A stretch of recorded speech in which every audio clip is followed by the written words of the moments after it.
Oh regarde, j'ai trouvé une chlamydia. Et moi une gonorrhée.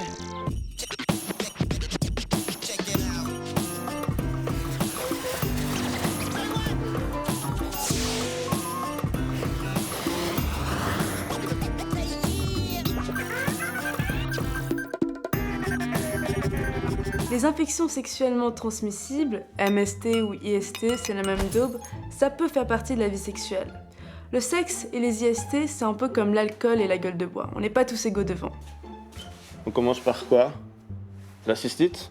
La cystite n'est pas une IST, c'est un symptôme dû à l'inflammation de la vessie qui fait que tu as toujours besoin de faire pipi. Et quand tu pisses, tu as l'impression de pisser de la lave ou des aiguilles. Un conseil pour minimiser les chances d'avoir une cystite, bien boire, bien uriner et bien s'essuyer, c'est-à-dire de l'avant à l'arrière. Pour info, la mycose n'est pas non plus une IST mais un champignon que tu peux choper sans forcément avoir eu des rapports sexuels. Les mycoses sont vraiment fréquentes et le plus vite tu soignes, le mieux c'est. Le monde est plein d'IST. Condylome, sida, gonorrhée, chlamydia, herpès. Pour s'y retrouver, on peut les diviser en deux catégories. Les IST avec symptômes et les IST sans symptômes. Et là, c'est chiant, parce que tu sais pas quand t'as une IST et tu peux la transmettre à ton partenaire en toute innocence. Tiens, cadeau. Ah, merci. Mais y a rien. Laisse le temps faire son travail. Alors tout d'abord, il y a le trichomonas, rien à voir avec le tricot, qui est un protozoaire, qui a l'avantage de nous filer une odeur de poisson pourri, et c'est super quand tu sors. L'herpès, c'est la number one des IST. En Suisse, il y a à peu près 20% de la population qui l'a. En soi, c'est pas très grave l'herpès, tu vas pas en mourir.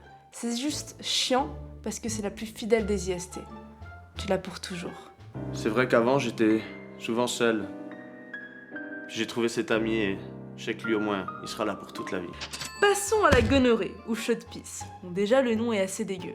Alors pour les garçons, les symptômes, eh bien, c'est du pu qui sort de ton zizi. Passons à la noble syphilis. Noble parce que tous les grands hommes l'ont eu. Schubert, Baudelaire, Van Gogh, Al Capone. Mais c'est pas une raison pour faire pareil. Les homosexuels sont un peu plus concernés par cette maladie parce qu'elle se transmet via des lésions qui sont plus fréquentes dans la zone rectale que dans la zone vaginale. Passons maintenant aux IST asymptomatiques. La star dans ce domaine, c'est la chlamydia. Parce qu'elle concerne surtout les jeunes de 15 à 24 ans et qu'elle ne présente dans la plupart des cas zéro symptôme. Et c'est une des IST les plus fréquentes en Amérique du Nord et en Europe. Depuis plusieurs années, son nombre de cas ne fait qu'augmenter et c'est une des premières causes de stérilité chez la femme. Comment parler de IST sans mentionner le VIH? C'est quand même la plus flippante d'entre elles. Enfin, quand tu oublies de te protéger, tu penses direct « est-ce que je vais avoir le sida ?» Alors, deux idées reçues. La première, il n'y a que les toxicos, les homosexuels qui l'ont. Non, plus maintenant. De plus en plus d'hétérosexuels de 30 à 40 ans se croient sans risque, sont sûrs d'être immunisés et c'est souvent eux qui sont les premières victimes. Et la deuxième idée reçue, c'est qu'on croit qu'on guérit du sida, mais on ne sait pas comment on guérit du sida. Et si tu guéris, c'est que t'es un miracle. Sachez tout de même que le préservatif ne protège pas de toutes les IST.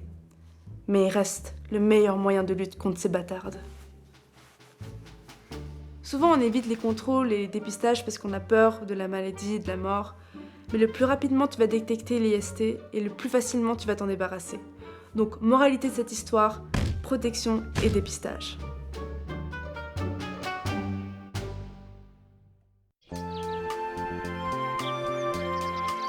Maintenant, je peux partir à la cueillette en toute sérénité.